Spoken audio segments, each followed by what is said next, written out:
மணப்பாறை சட்டமன்ற தொகுதி. அங்கு நமது வெல்லும் வேட்பாளர் மனிதநேய மக்கள் கட்சியை சார்ந்த சகோதரர் அப்துல் சமத் அவர்கள் கூட்டணி கட்சியை சார்ந்திருந்தாலும் நமது உதயசூரியன் சின்னத்தில் அவர் போட்டியிடுகிறார்.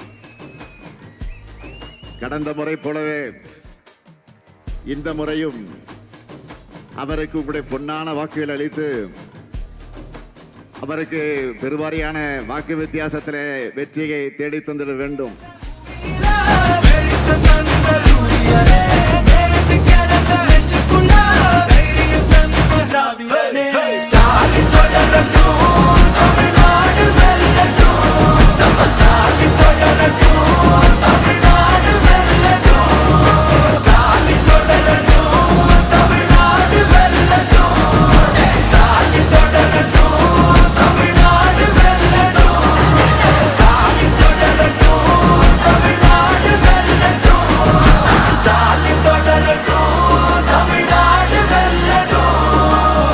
தமிழ்நாடு போராடும், தமிழ்நாடு வெல்லும்.